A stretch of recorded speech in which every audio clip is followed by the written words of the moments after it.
क्या होता है जब एक फेल्ड नोवेलिस्ट को अपने स्टूडेंट की ज़िंदगी में इतनी दिलचस्पी हो जाए कि वो रियलिटी और फिक्शन का फ़र्क ही भूल जाए। और क्या होता है जब वो स्टूडेंट जानबूझकर अपनी स्टोरी को इस तरह लिखता है कि प्रोफेसर उसके जाल में फंसता चला जाए। हेलो दोस्तों, आज हम बात कर रहे हैं नेटफ्लिक्स की Korean psychological drama Notes from the Last Row season 1 की। जॉनरा है सस्पेंस साइकोलॉजिकल थ्रिलर। डायरेक्ट किया है किम ग्यू ताई ने और लीड रोल में है चोई मेनसिक, चोई ह्यूनुक, हु जुन हो, यून जिन किम और जिन क्योंग। ये शो बेस्ड है स्पेनिश प्ले इल चिको दे ला उल्टिमा फिला पर।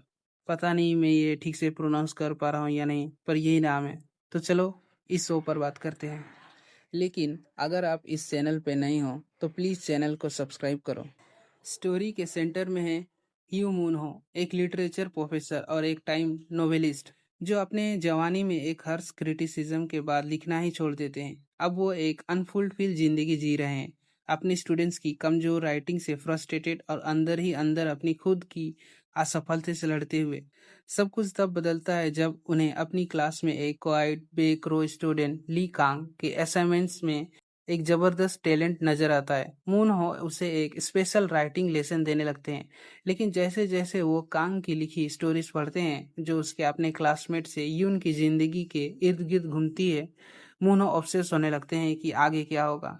मेन कॉन्फ्लिक्ट यही है, क्या मून हो एक जेन्युइन मेंटर है या क्या उनकी अपनी इनसिक्योरिटीज और अनफुलफिल्ड एम्बिशंस उन्हें किसी ऐसी चीज में घसीट रही है जिसका कंट्रोल उनके हाथ में नहीं है। बिना ट्विस्ट बताए इतना कह सकते हैं, जो शुरू में सिंपल ड्रामा लगता है वो धीरे धीरे कुछ ज्यादा डार्क और अनसेटलिंग में बदल जाता है। और मैं ये पहले ही बता दूं, तुम गेस ही नहीं कर पाओगे कि क्या हो रहा है और क्यों हो रहा है और इसका स्टोरी क्या है जब तक तुम ये शो पूरा खत्म नहीं कर देते। बहुत ही खतरनाक थ्रिलर है। किम ग्यू ताई ने इस सीरीज को एक जेन्युइनली स्लो बर्न टेंशन के साथ हैंडल किया है। उनका फोकस कैरेक्टर साइकोलॉजी पर है, ना कि क्विक थ्रिलर्स पर। और ये चॉइस शो के टोन के लिए सही बैठता है। पेसिंग डिलिबरेट है, मतलब जानबूझकर धीमा रखा गया है ताकि टेंशन बिल्ड हो सके। कुछ व्यूअर्स के लिए ये स्लो फील हो सकता है, लेकिन अगर तुम पेशेंट रहते हो तो डायरेक्शन जेन्युइनली एक अनसेटलिंग एटमॉस्फेयर क्रिएट करता है जो ऑब्सेशन और क्रिएटिविटी के डेंजरस साइड को एक्सप्लोर करता है। राइटिंग का कोर स्ट्रेंथ है कैरेक्टर स्टडी, स्पेशली मून हो का साइकोलॉजिकल ब्रेकडाउन जो एपिसोड्स के साथ डीपन होता है। स्टोरी इंगेजिंग है, स्पेशली अगर तुम्हें स्लो वन साइकोलॉजिकल थ्रिलर्स पसंद आते हैं जहां टेंशन डायलॉग से ज्यादा साइलेंस और सबटेक्स्ट में होता है। डायलॉग क्वालिटी जनरली स्ट्रांग है, स्पेशली प्रोफेसर स्टूडेंट डायनामिक के सीन्स में जहां पावर और मैनिपुलेशन का अंडरटोन हमेशा मौजूद रहता है। किसी किसी को ये डिलिबरेट पेसिंग अपील नहीं करेगा, और अगर तुम्हें फर्स्ट पेज थ्रिलर पसंद है तो फर्स्ट एपिसोड तो तुम्हें क्या चल रहा है और क्या हो रहा है तुम्हें कुछ पता ही नहीं चलेगा, और बीच के एपिसोड्स तुम्हें ड्रैगिंग लग सकते हैं। ओवरऑल प्लॉट ट्विस्ट सच में सरप्राइजिंग है, और प्रेडिक्टेबल तो बिल्कुल भी नहीं है, तुम प्रेडिक्ट ही नहीं कर पाओगे। परफॉर्मेंसेस पर बात करें तो चोय मेनसिक, उनकी परफॉर्मेंस एक प्रोफेसर के कंप्लीट अनरेवलिंग को इतने इंटेंसिटी के साथ दिखाता है कि कंपैरिजंस ओल्ड बॉय तक पहुंच जाते हैं। ये एक कैरेक्टर स्टडी है जो जेन्युइनली एस्टाउंडिंग लगता है। चोई ह्यून जो स्टूडेंट ली कांग के रोल निभाते हैं वो काफ़ी इम्प्रेसिव है। उनकी परफॉर्मेंस में एक क्वाइट कैलकुलेटिव एम्बिग्युइटी है जो तुम्हें अनसर्टेन रखता है कि वो कितना इनोसेंट है और कितना मैनिपुलेटिव भी। सपोर्टिंग कास्ट हु जुन हो, यून जिन किम, जिन क्यूंग भी अपने रोल्स को ठीक ही सपोर्ट देते हैं। कैरेक्टर डेवलपमेंट स्पेशली मून हो और कांग का सीरीज का सबसे स्ट्रॉन्गेस्ट पार्ट है। चलो अब इस शो की पॉजिटिव पर बात करते हैं। फर्स्ट है चोय मिन्सिक। चोय मिन्सिक की पावर हाउस परफॉर्मेंस सीरीज का अनडिस्प्यूटेड हाईलाइट है। सेकेंड है character. Character driven story telling जो ऑब्सेशन, क्रिएटिविटी और पावर के डेंजरस इंटरसेक्शंस को एक्सप्लोर करता है। थर्ड है plot. Genuinely surprising plot twist जो तुम्हें इन तक गेसिंग रखते हैं। फोर्थ है प्रोफेसर स्टूडेंट डायनामिक।